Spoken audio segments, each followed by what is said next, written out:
Thousands of venture-backed startups collapse every year because they rely on outdated, linear growth models that inevitably run dry. This is the AARR funnel. Product teams have used this five-stage pathway: acquisition, activation, retention, referral, and revenue as their primary growth model. But this linear flow requires constant external capital. If the marketing budget is cut off, the funnel empties and the business starves. The funnel structure creates silos.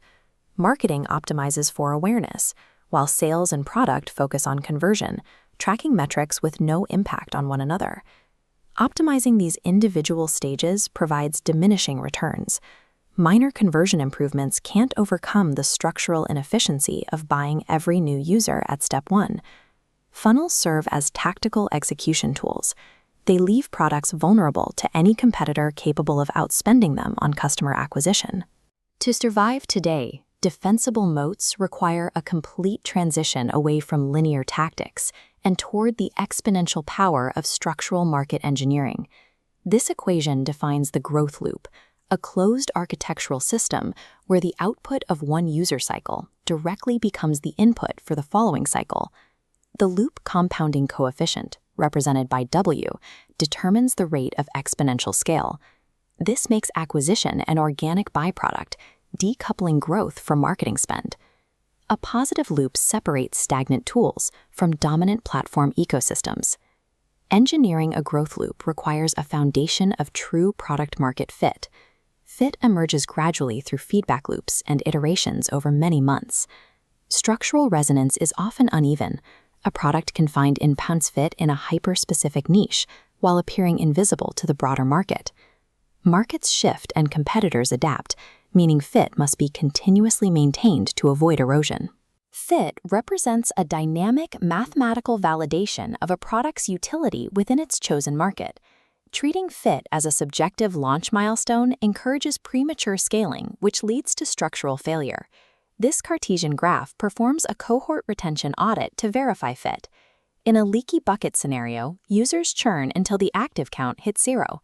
The mathematical signature of fit is a cohort curve that stabilizes and flattens at a non-zero percentage. A flattened curve proves a specific segment of users established permanent, repeatable habits around the product. Prioritizing top-of-funnel acquisition before achieving this flattened curve results in wasted capital. Retention is an organic signal of long-term utility. Ad spend cannot repair flawed retention mathematics. A loop architecture functions on top of this validated retention base using 3 nodes. A new user, the input, engages with the product's core utility through an action that creates value. That action generates a byproduct, the output, which acquires the next user and closes the cycle. This system requires product, marketing, and sales to optimize the same internal cycle. Engineers embed the acquisition mechanism directly into the product's daily utility. When the output successfully generates a new input, growth decouples from marketing spend. In a content loop, user-generated content creates a massive acquisition channel through search indexing. In a product-led growth loop, sharing digital assets natively exposes the product to external stakeholders.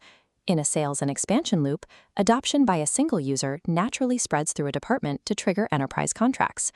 Traditional scale economies required massive upfront capital investments in physical infrastructure and merchandise. Modern software loops replace these heavy costs with behavioral loops. Virality and defensibility are structural byproducts of the product's design. Product-market fit and growth loops are strictly dependent variables. If the retention curve trends to 0, the loop compounding coefficient breaks, and the system falls apart. Loops compound the utility that a flattened retention curve proves already exists. Once fit is established, every single optimization to the loop delivers an exponential, compounding yield in your total market share. Failed product managers attempt to build acquisition loops without a retained baseline. Product leaders must abandon linear funnels and vanity metrics. The mandate is to shift away from executing basic software features and toward architecting massive, self-sustaining market systems.